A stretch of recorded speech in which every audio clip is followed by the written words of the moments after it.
Hola, muy buenas tardes. Bueno, aquí estamos en este jueves 11 de marzo, lo que hemos denominado la Semana de la Mujer, que va a culminar en el día de mañana, desde allí, desde el MUMA, con lo que tiene que ver con cultura. Hoy estamos acompañadas por la gente de discapacidad. Aquí a mi izquierda tengo a Karina Sánchez, quien es directora de discapacidad del municipio de Junín, y también tenemos un enlace con Santa Fe, con María Soledad Gelbes. María Soledad, buenas tardes, ¿cómo estás? ¿Qué tal? Muy buenas tardes, un placer compartir con ustedes. Bueno, muchísimas gracias por aceptar esta invitación. El año pasado estuviste acá en Junín de forma presencial. Bueno, no estábamos con pandemia de por medio, pero ahora esto que estamos todos tan acostumbrados, ¿no? Que tienen que ver con los streaming y la tecnología. Sí, la verdad que se agradece. Está buenísimo poder estar virtualmente, y un saludo enorme a todos los que nos están siguiendo. Gracias, Sole. Bueno, ya vamos a estar compartiendo con ella. En principio, bueno, vamos a hablar con la doctora Karina Sánchez, quien está aquí conmigo. Y como yo le digo cada vez que la veo, un orgullo juninense, porque es la primera doctora abogada que se recibió, la primera mujer ciega aquí en nuestra ciudad y que está trabajando en el municipio, nada más ni nada menos que a cargo de una dirección. Karina, bueno, ¿cómo fue eso? ¿Qué sentís con esto, ¿no? Con llevar adelante una dirección? Bueno, la verdad es que primero que nada muchas gracias por este espacio, por tomar un día de esta Semana de la Mujer para hablar de la mujer con discapacidad. Y bueno, en cuanto a qué sentir de llevar adelante una dirección, la realidad es que siento de alguna manera, no sé si la palabra es un reconocimiento, un que se ha tenido en cuenta, que el intendente ha tenido en cuenta las capacidades, mis capacidades, y no ver la discapacidad. Bueno, la realidad es que la convención establece que nada para nosotros sin nosotros, por lo tanto, el área para personas con discapacidad que esté dirigida por una persona con discapacidad, si bien yo soy una persona ciega, conozco la realidad de las personas, de muchas personas con discapacidad, no de todas, pero trabajamos en forma coordinada con todas las ONG para que todo se pueda hacer teniendo en cuenta las necesidades de cada grupo, ¿no? Que esto es lo importante, hacer las cosas que necesitan las personas. En este caso, como el día de hoy, bueno, las mujeres con discapacidad. Estaba pensando, Karina, yo sé que a vos no te gusta que yo te diga tantas cosas que tienen que ver, se ríe Soledad, pero es así, vas a marcar historia porque sos la primer mujer ciega en recibirse aquí en nuestra ciudad. ¿En qué año, Karina? Yo me recibí en el año 98, en lo que era el centro universitario, en la Universidad de La Plata. Y bueno, la realidad es que sí, que Junín dentro de todo es una ciudad relativamente pequeña. Bueno, más allá de que a mí me da un poco de pudor y todas estas cosas. Contanos. Bueno, sí, al ser una de las primeras personas ciegas que nada, gracias a mis padres, al empuje de mi familia, bueno, comencé a ser incluida en la escuela común, después fui a la escuela secundaria, estudié idiomas, y bueno, llegó el momento de la universidad, teniendo la posibilidad de que se abriera un centro universitario, y bueno, también por una realidad familiar de ese momento y por los miedos y por muchas cuestiones, opté por estudiar en Junín, y bueno, me recibí en el año 98, en el año 2001 comencé a trabajar en la municipalidad, que también, bueno, era muy difícil esto de que se diera el espacio, cumpliendo parte del cupo del 4% a las personas con discapacidad. Fui pasando por diferentes áreas, entré en su momento bienestar social, estuve muchos años como audiencista en la Oficina de Defensa del Consumidor, y bueno, y en el año 2016 el intendente me ofreció hacerme cargo de la Dirección para Personas con Discapacidad, así que bueno, nada, un nuevo reto, y que nada, ya estaríamos casi para buscar otros rumbos. Es lindo el cambio. Bien. Y pensaba también que fuiste la primera mujer que tuvo un perro guía, que fue todo como una sensación. Luego vino el de Iván, pero fuiste la primera mujer también en tener a esa belleza que también llevabas a la radio. Y que los juninenses pudimos conocer lo que es un perro guía. Sí, también, la verdad que bueno, en el año 2007 viajé por mi perra guía, Jerry Dim, y bueno, también fue un trabajo arduo antes de buscarla, porque pensando en esto, ¿no? Volviendo, insisto, con que Junín, todo el país todavía tampoco está muy adaptado, porque bueno, los cambios son muy, digamos, las personas con discapacidad buscamos nuestros espacios y a veces la sociedad no está adaptada. Por lo tanto, bueno, al ir a buscar a mi perra guía, empecé a trabajar en cuanto a una ordenanza, y fue muy satisfactorio cuando a la semana de nosotras llegar, bueno, nos invitaron y se sancionó la ordenanza, que fue una de las primeras ordenanzas del país, que tenemos en Junín, sobre la permanencia y que los perros guías pueden permanecer y circular en los diferentes espacios. Sobre todo en los restaurantes. En los restaurantes, en los hoteles, en los comercios, en todos esos lugares.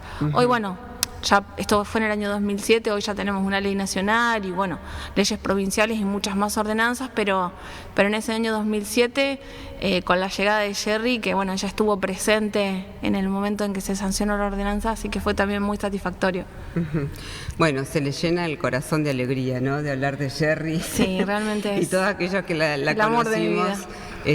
También con mucha ternura. Muchas veces cuando cuento esto en alguna reunión, me preguntan, no se los puede tocar a los perros guía, ni hacerles cariño, ni darles de comer, nada por el estilo. Digo, aquellos que ven en un restaurante, por ejemplo, que entra una persona con un perro guía y lo primero que quiere hacer la gente es agasajarle al animalito, digamos. No se puede. No se puede, son perros muy bonitos, muy simpáticos, entonces todo el mundo tiende a querer mimarlos, y la verdad es que los perros guías, cuando están trabajando, que es la salvedad, porque también tienen tiempo de esparcimiento y de juego, pero cuando ellos están trabajando no se los debe tocar, no se les debe hablar, no se les debe ofrecer comida, porque eso hace que ellos dejen de atender a su usuario, y bueno, y es la manera de que una persona con discapacidad visual pueda manejarse, pueda, digamos, desplazarse.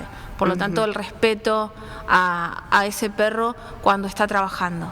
Y bueno, nada, aclarar que ellos no sufren, que ellos disfrutan muchísimo de su labor, porque lo indica la alegría que tienen cuando uno va a salir y agarra la cartera, la campera, lo que fuere, y ellos corren al arnés como diciendo, yo voy o me quedo, porque disfrutan de ir a todas partes. Está bien. Bueno, el momento tierno de la tarde, digo, hablando de Jerry, que le llena el alma y se le ilumina el rostro a Karina cuando habla de su perrita guía. Bien, bueno, nos adentramos directamente ahora, luego de hacer un breve repaso sobre quién es Karina Sánchez, la doctora Karina Sánchez, que como ustedes ven es una mujer que va para adelante. Somos los primeros en Junín con esto, somos los primeros en Junín con aquello. Bueno, es importante, cuando yo digo que vos dejás un legado sumamente importante para todos los que vienen, no estoy exagerando, como a veces me decís. Bien, pasamos a Sole. ¿Qué te parece? Voy a hacer una introducción Vas a hacer una introducción. Bueno, a ver, te escuchamos, Cari. Bueno, brevemente, nada, para después dar espacio a Soledad, pero para no, digamos, avanzar un poco, el año pasado ya estuvimos charlando con Soledad sobre género y discapacidad, por eso la idea es hacer una breve introducción del por qué este título, del lugar de la mujer con discapacidad en la sociedad actual, teniendo en cuenta que las mujeres, digamos, siempre estuvimos relegadas históricamente, desde ser prácticamente una mercancía, un objeto, una cosa, hasta que en el siglo XX empezamos a tener diferentes derechos. La primera vez que se habló del Día de la Mujer Trabajadora fue en 1910. pero recién un siglo después, en 2011, las Naciones Unidas declaró el Día Internacional de la Mujer. Bueno, las mujeres han tenido que hacer muchísimas luchas y muchísimos trabajo para ir logrando esto. Pero punto aparte es las luchas de las mujeres con discapacidad, porque las niñas y las mujeres con discapacidad tenemos muchas mayores dificultades que el resto de las mujeres, muchísimas más, dobles barreras, muchas más dificultades en el acceso a la educación, en el acceso a la salud, en el acceso al trabajo. Tenemos muchísimos más riesgo a ser esterilizadas de manera forzosa, tenemos muchísimo más riesgo a ser institucionalizadas, cosas que por ahí se escuchan y dicen, qué barbaridad, pero sí, las mujeres con discapacidades intelectuales se las institucionaliza y bueno, no se les permite elegir, no se les permite el derecho a ser madres, cuestiones que ya por ahí, bueno, va a hablar más en profundidad Soledad.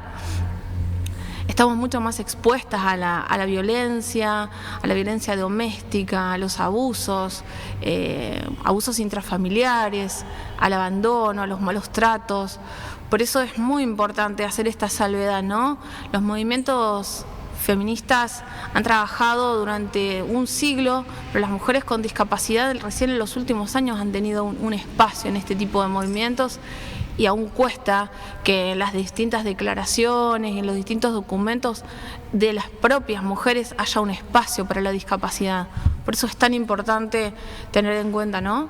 También otro dato que no es menor es que la tasa de alfabetismo de las niñas y mujeres con discapacidad a nivel mundial es del 1%. Bajísimo. Es totalmente bajísimo. Somos un grupo totalmente invisibilizado.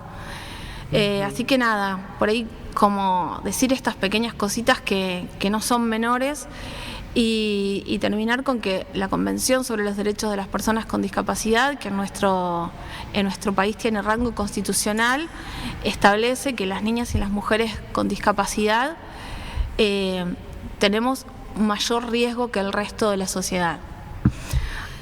Es fuerte lo que estás diciendo, pero bueno, qué bueno que tengamos estos espacios, por eso no queríamos dejar de estar con ustedes en esta Semana de la Mujer.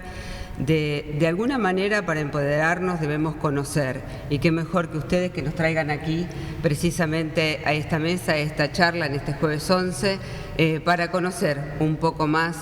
Y bueno, Soledad Gelbes, bueno, presentate, tenés títulos medios largos, Sole, a ver, contanos un poquito. Bueno, por un lado, presido acá en Santa Fe un movimiento de personas con discapacidad visual que se llama Mírame Bien. Además, soy coordinadora del Consejo de Género de FAICA, que es la Federación Argentina de Instituciones de Ciegos. Bueno, soy estudiante avanzada de psicología, estoy trabajando en mi tesis en este momento y militante feminista y por los derechos de las personas con discapacidad. Bueno, por eso te decía, ¿viste? Un montón de títulos que mejor que los dijeras vos. Bueno, contanos un poquito, Sole. Bueno, siento que todo está relacionado con todo, ¿no? Lo que vinieron hablando ustedes respecto de la historia personal de Cari, ¿no? Me sirve incluso para pensar por qué las historias de mujeres con discapacidad aún hoy siguen siendo historias destacadas y quedan como historias de mujeres destacadas o de personas que han podido salvar un montón de obstáculos y a pesar de todos esos obstáculos han podido llegar a alcanzar sus metas. Y eso es porque eso marca la desigualdad estructural que nos lamentablemente excluye a las mujeres con discapacidad de muchos espacios. Yo me sentía muy identificada con su historia porque también soy de una ciudad chica de acá de Santa Fe, de que me tuve que ir a estudiar fuera de mi provincia. Y actualmente, bueno, estoy trabajando por recibirme, pero lo interesante de esto es pensar, trascender el plano de lo individual o de las historias individuales y pensarlo colectivamente, cómo históricamente los roles por género y por discapacidad nos han relegado doblemente.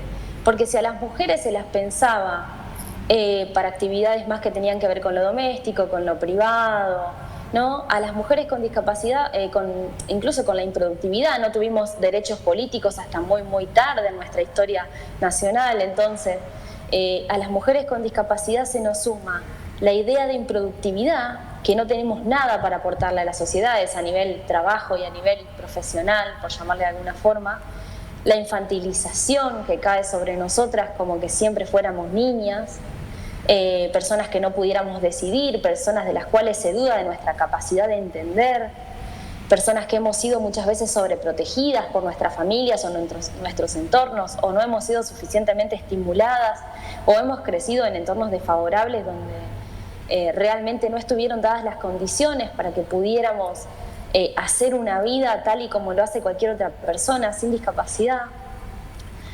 La constante subestimación que nos condiciona, porque es algo que termina por habitarnos, ¿no? Que termina por constituirnos o por volverse parte de nuestra identidad y nos hace dudar a nosotras mismas de qué podemos y qué no podemos hacer, no solo lo contextual, sino también cómo nos sentimos.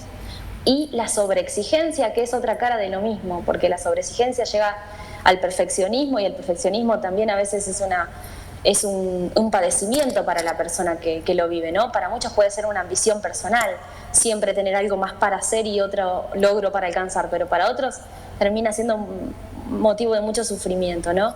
Porque a las personas con discapacidad se nos pedía prácticamente que no se nos notara nuestra discapacidad, que destacáramos en algo de manera tal que nuestra discapacidad quedara eclipsada, ¿no?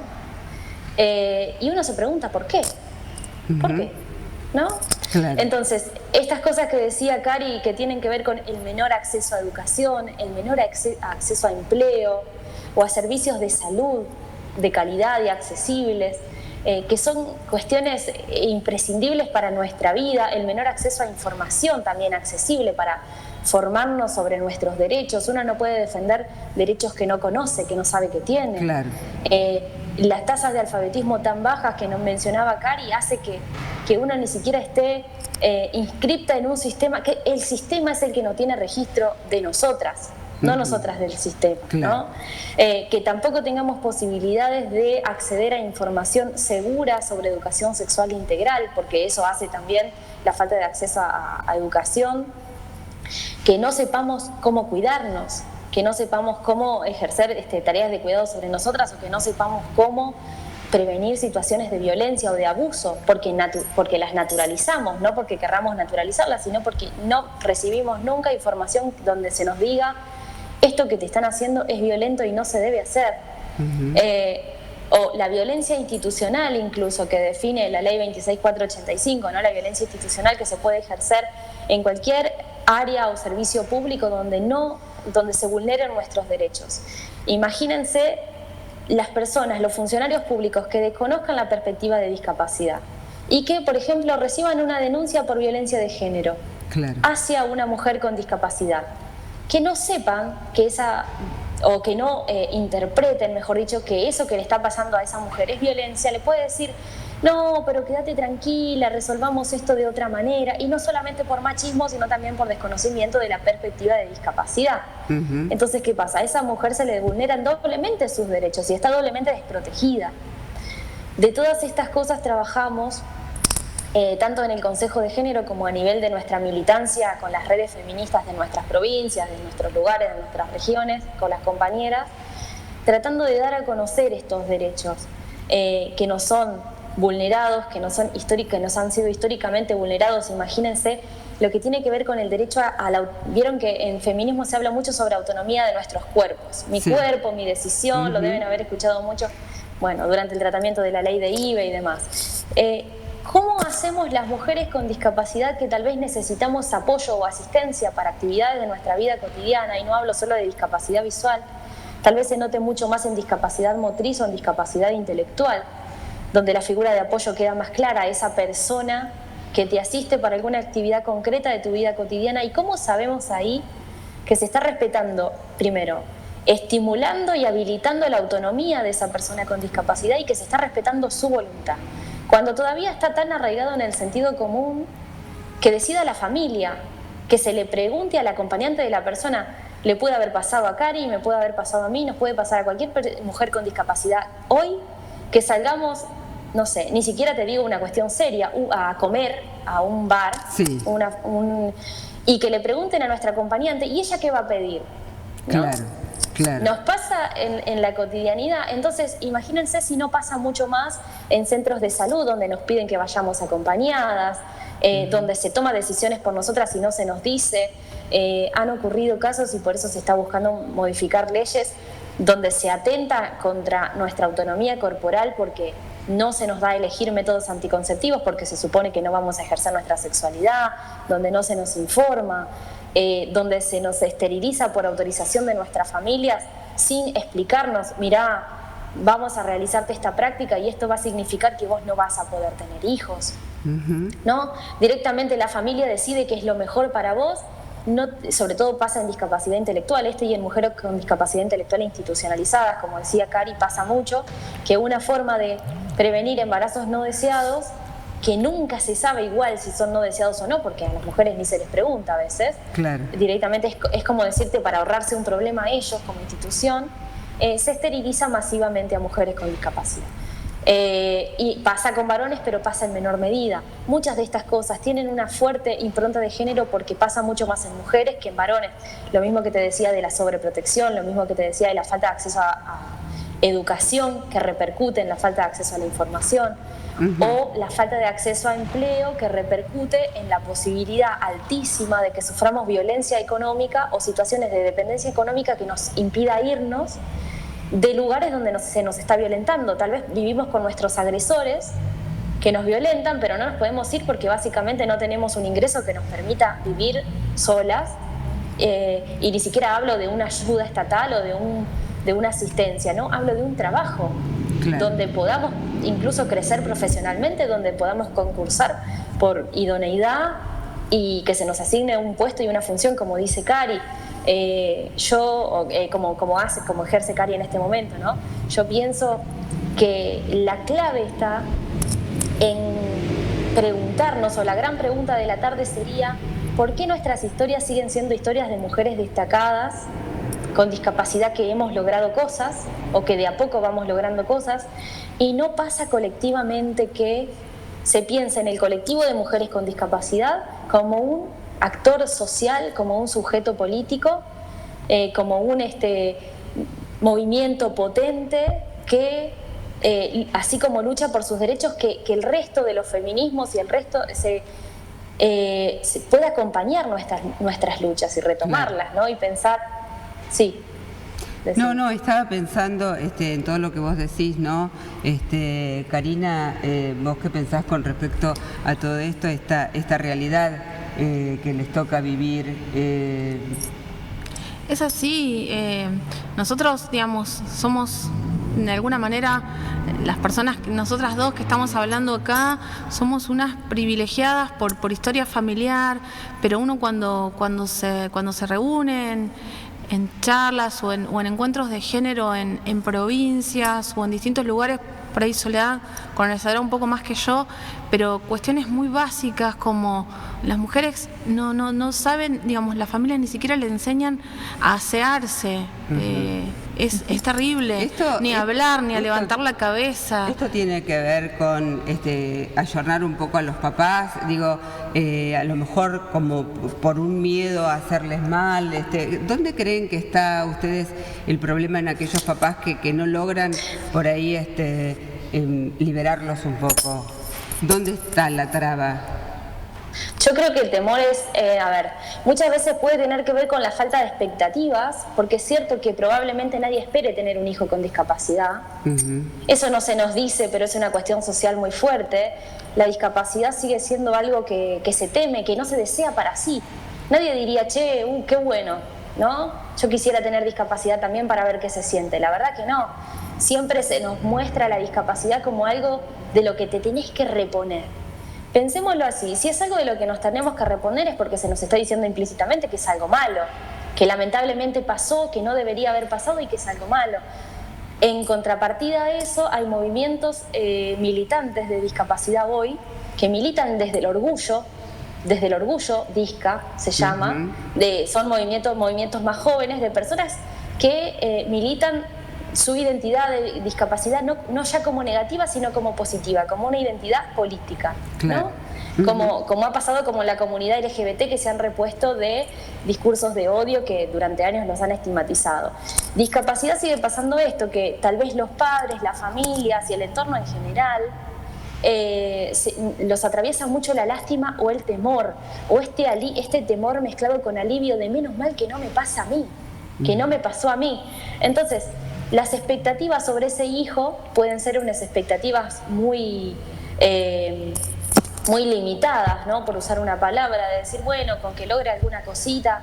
También el otro extremo es la sobreexigencia, como decíamos hoy, y la sobreprotección, el temor de esos padres que a ese hijo le pase algo. Que le pase algo si yo no lo puedo cuidar, que le pase algo si yo no estoy pendiente, qué va a pasar si yo lo desatiendo. Hay madres de hijas con discapacidad que dejan de trabajar y dejan todo por estar al cuidado y a cargo de ese hijo, ¿no? O hija con discapacidad.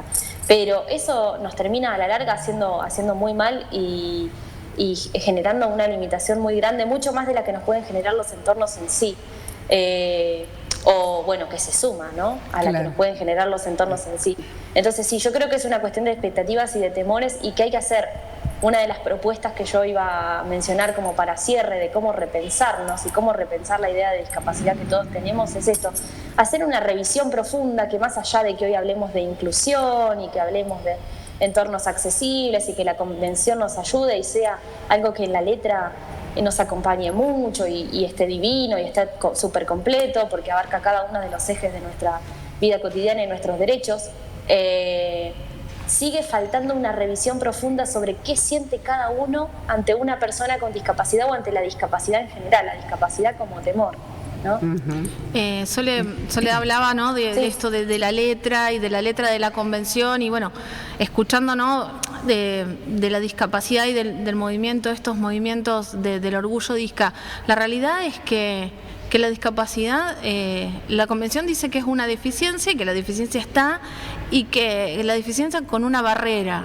Lo que pasa que en las barreras estas que dice la convención, también están las barreras de nuestra familia, las barreras emocionales. Claro. Y ahí es donde se genera, porque la deficiencia en sí misma no es el problema, pero a las familias no les va a gustar y no, digamos, ya no nos dejan en el cuartito del fondo, pero sigue molestando y sigue entristeciendo. Entonces pasa esto. Está muy bueno, creo que son movimientos muy nuevos y por eso cuesta. Cari, ¿no? Que de todas maneras contrarrestar todo eso tiene que ver con estos espacios para que, bueno, se pueda hablar y se pueda tomar conciencia. Como ustedes decían, bueno, como decía Cari, antes nos escondían y ahora salieron. En cuanto a vos, Soledad, que estás militando en todos estos espacios, ves que hay progresos importantes. ¿Cuál es el saldo que vos notás con respecto a esto? Sí, yo lo celebro, siento que han venido de la mano de los feminismos estos progresos, esta posibilidad de pensarnos en clave diferente, ¿no? De pensar que lo que nos pasa ya no es un problema que queda en nuestro cuerpo, ya no es un problema nuestro, de hecho ya no es un problema, ¿no? Que muchos lo podemos vivir como identidad política. Yo, para presentarme, me presento como una mujer con discapacidad y eso a mí no me avergüenza, todo lo contrario, me lleva a poder hablar desde un determinado lugar, ¿no? Que la discapacidad sea para algunos un lugar positivo desde donde hablar, cuando antes históricamente nunca hemos podido, porque han hablado los profesionales o han hablado las familias o han hablado muchos otros en nuestro nombre, claro, supuestamente en representación nuestra. Habla también de cómo los feminismos nos han ayudado a romper con este silenciamiento que históricamente las mujeres hemos tenido. Incluso pensaba, mira, como saldo positivo, repensar hasta nuestras relaciones interpersonales, porque muchas veces nuestras familias nos crían pensando, bueno, tenés discapacidad, tal vez tengas una pareja o tal vez no, ojalá que alguien te quiera a pesar de tu discapacidad. Y las personas, las compañeras que por ahí van a talleres o las que acompañamos en talleres, en espacios donde hablamos de prevención de violencia de género, están muy atravesadas por esto. Bueno, tolero cierto tipo de destrato o maltrato porque nadie más me va a querer, teniendo discapacidad, ¿no? O siendo una mujer con discapacidad. Eso es ideológicamente está muy arraigado en las familias a veces, que es como si prácticamente el otro, al quererte, al aceptarte, te estuviera haciendo un favor. Claro. Entonces, incluso pienso cómo nos ha cambiado en nuestras formas de relacionarnos y en poder pensar más allá de la información que recibamos, de qué es violencia y qué no lo es, o qué es abuso y qué no lo es, o qué cosas, o cómo está todo atravesado por lo que podamos consentir y lo que no es no, y terminantemente no. Pensar que están habiendo cambios, que sigue faltando mucho, por supuesto, que nos falta más que nada en materia de política pública, ¿no? Donde las cuestiones de género y discapacidad se siguen pensando lamentablemente por separado, donde todavía no existen estadísticas y datos desagregados en, por ejemplo, cuántas de las mujeres que sufren violencia de género han tenido discapacidad, porque es muy distinto denunciar una violencia por género y discapacidad conjuntamente que solo por género. Porque si no se tiene el dato tampoco se sabe intervenir ahí sobre ese sector específico y bueno, y pensar de manera interseccional y transversal. Por eso celebro un espacio como este, que las áreas de género y discapacidad de los municipios, de los estamentos provinciales, de los estatales, de donde sea, de los ministerios, puedan pensar y trabajar de manera articulada el género y la discapacidad, porque si no lo que se generan son parches. Claro. Es como si desde género se genera una política y le preguntamos a la gente de discapacidad, che, ¿vos qué pensás? ¿Cómo lo podemos arreglar acá? Después de que el diseño ya fue hecho. Mira, por darte un ejemplo específico, existe un programa a nivel estatal que se llama Programa Acompañar, que es un programa de asistencia a víctimas de violencia de género, de asistencia económica por 6 meses. Pero ese programa en este momento es incompatible con las pensiones no contributivas, que muchas veces es el único ingreso que tenemos las mujeres con discapacidad. Entonces, ¿qué pasa?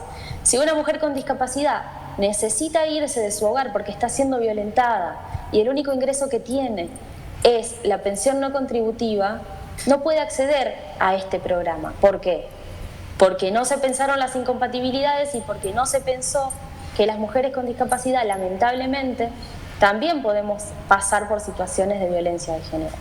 De violencia de una pareja, de violencia de un familiar, de violencia de un asistente personal, claro, de violencia de una persona que se pueda negar a realizar una actividad que nosotros querramos. Pensemos en una persona con discapacidad motriz que necesite asistencia para para comer o para higienizarse, y que la persona la manipule y le diga, no, si vos no haces esto que yo quiero, no lo voy a hacer. Eso es una violencia por género y discapacidad, por ejemplo, que no está tipificada en ningún lado, y que si no estamos desde las organizaciones de sociedad civil diciendo, miren que esto es violencia por género y discapacidad, no se sabe, no se sabe. En algunas capacitaciones de Ley Micaela se está empezando a decir, por incidencia nuestra por ahí, y mucha insistencia, aparte de incidencia, pero bueno, es esa la parte que falta. Pero siento que a nivel colectivo de mujeres e identidades disidentes con discapacidad, porque también hay personas trans con discapacidad militando, nos estamos fortaleciendo nosotros, que es un muy buen saldo político, porque históricamente el colectivo de personas con discapacidad nos ha costado mucho unificar intereses, pero bueno, sigue faltando hacia afuera, ¿no? Más que nada, siento yo. Claro.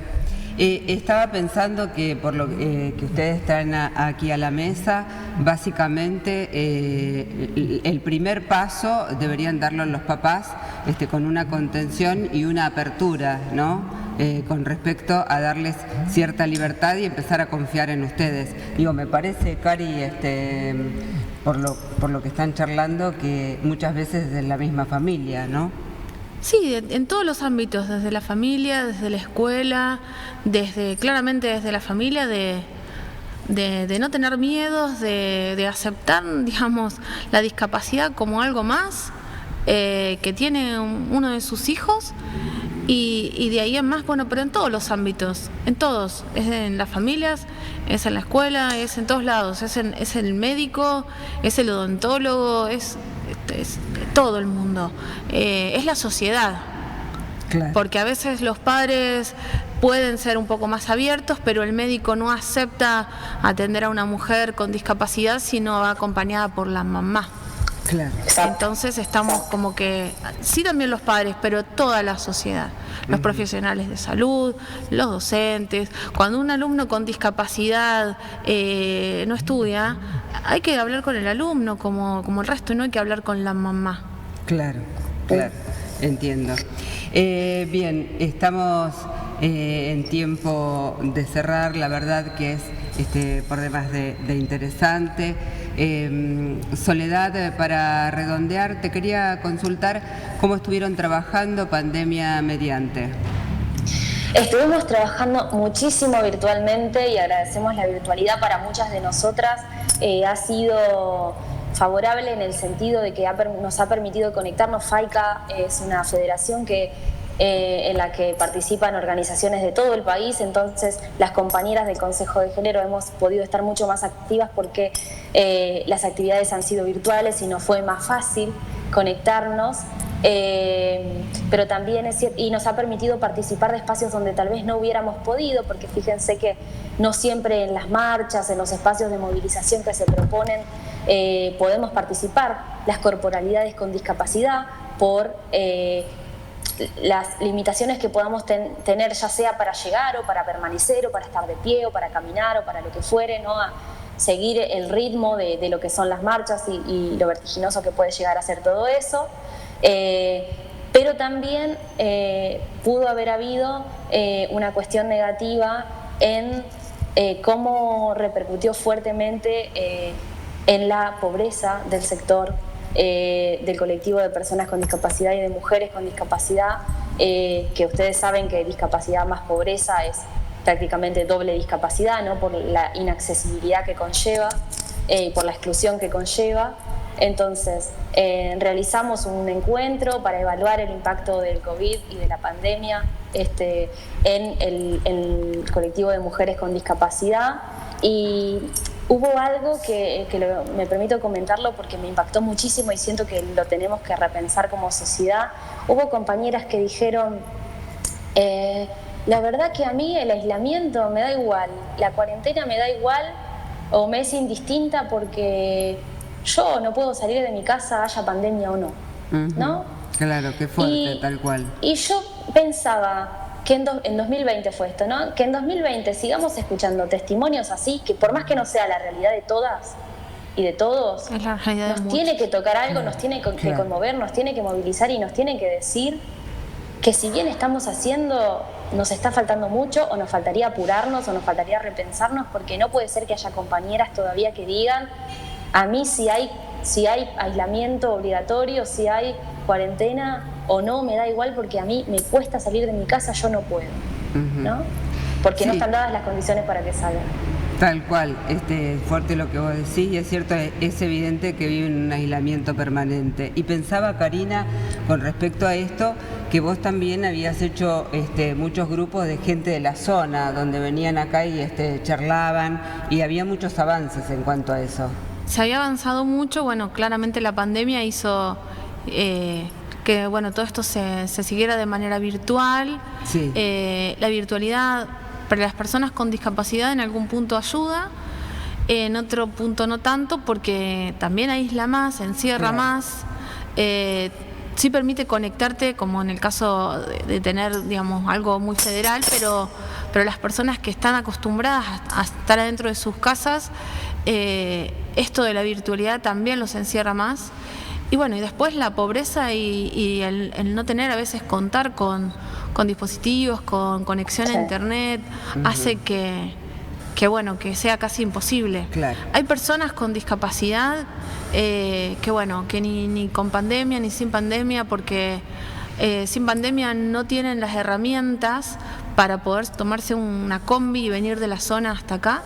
y con pandemia no tienen el celular con internet para conectarse. Y realmente son cosas que son problemas muy estructurales, muy graves. Es cierto. Pensaba que también hace un montón de años vos empezábamos a escuchar esto de las barreras arquitectónicas. Digo, ¿aún continúan a pesar de los años que ustedes vienen bregando por esto y que se viene conociendo lo de las barreras arquitectónicas? Vemos todavía que hay edificios donde siguen estando, me parece, ¿no? Sí, las barreras, bueno, las arquitectónicas o las barreras físicas, por ahí son las que es más fácil o las que menos hay, sin embargo hay muchas, hay y siguen construyéndose lugares con barreras. Pero un poquito, la gente se está dando cuenta, no del todo, porque sigue habiendo, por supuesto, y se siguen habilitando comercios con barreras y todo, pero las más difíciles son las otras, las que no se ven, son las actitudinales, son las barreras en la información. Esas están, creo que cada vez peor, porque cada vez está todo más tecnologizado y la verdad es que las tecnologías podrían, digamos, porque la tecnología ayuda y acerca un montón, pero no se tiene en cuenta, sinceramente. Incluso, para agregar nada más, eso incluso no nos atraviesa solamente a las personas con discapacidad, sino a todas las personas que no tengan grandes conocimientos de lo digital, ¿no? A las personas mayores o a las personas que por cuestiones de alfabetización y demás no puedan seguirle el ritmo tan acelerado a las tecnologías. Sí. Tal cual. Nosotros desde la oficina estamos teniendo que asistir a muchísimas personas para obtener documentación y cuestiones que necesitan debido a esto, a que ahora todo es digital, todo es tecnológico. La página, bueno, ahora se tramita el símbolo internacional de acceso a través de la página de Mi Argentina. Es una página muy visual, muy inaccesible, donde exige un montón de cuestiones de gestuales y cuestiones que hay ciertas discapacidades que no lo pueden hacer, hay personas adultas que no lo pueden hacer, adultos mayores. Y bueno, y vuelvo a personas que no cuentan con el teléfono accesible, con internet, con WhatsApp, con cámara. Así que, bueno, difícil. Difícil. Yo quería agradecerles, chicas, por esta charla, por ponernos a todos en conocimiento, por estas tareas que ustedes llevan adelante. Soledad, agradecerte muchísimo esta conexión, para poder escucharte nuevamente. Uno siempre como que se queda con ganas de un poco más, ¿no? Pero bueno, también nosotros tenemos un tiempo determinado para estas charlas. Ya volveremos a conectarnos en algún momento para algún otro evento, porque siempre es muy bueno escucharte y escucharlas, porque a Karina obviamente que también. Así que agradecerte mucho, Soledad, por este tiempo que nos has dispensado. A ustedes, muchísimas gracias, un placer como siempre y bueno, a disposición, por supuesto. Gracias. Karina, bueno, obviamente que también agradecerte mucho por este tiempo, por esta charla tan amena que hemos tenido, a pesar de que el tema es por demás de interesante. El tema no se agota nunca, tiene muchísimas aristas, pero bueno, siempre estamos dispuestos a seguir trabajando, a seguir profundizando, simplemente para aquellas personas que hayan visto esto y que necesiten algún asesoramiento, que les parezca que les podemos ayudar, que quieran contactarse con Soledad o con quien fuere, dejar los datos de la oficina, el teléfono 440-7940, 440-7940 o el mail discapacidad@junin.gov.ar. Bueno, Karina, muchísimas gracias. No, gracias a vos, Nora. Un placer haberlas escuchado. Llegó a su fin esta charla que tiene que ver con discapacidad, sumamente interesante. Mañana culminamos con esta Semana de la Mujer en cuanto a charlas. Vamos a estar allí en el MUMA. Mañana le toca la parte a cultura. Va a estar allí Javier Pironi con María Ángeles Díaz, que va a hacer un recorrido por lo que es la historia de la mujer. A partir de las 8 de la mañana va a estar abierto el Museo Histórico, donde ustedes van a poder ver muestras de libros de mujeres que fueron prohibidas. Es decir, esos libros no pudieron salir porque fueron censurados. Así que bueno, los esperamos mañana. Va a ser a partir de las 19, es el único día que va a cambiar, porque siempre tuvimos las charlas de lunes hasta el día de hoy, jueves 11, a partir de las 18 horas, pero mañana va a ser a partir de las 19 en el MUMA, entonces ya con la dirección de Javier Pironi. Y bueno, los esperamos a todos, agradecerle mucho que esté allí del otro lado, espero les haya servido. Muchísimas gracias, hasta mañana.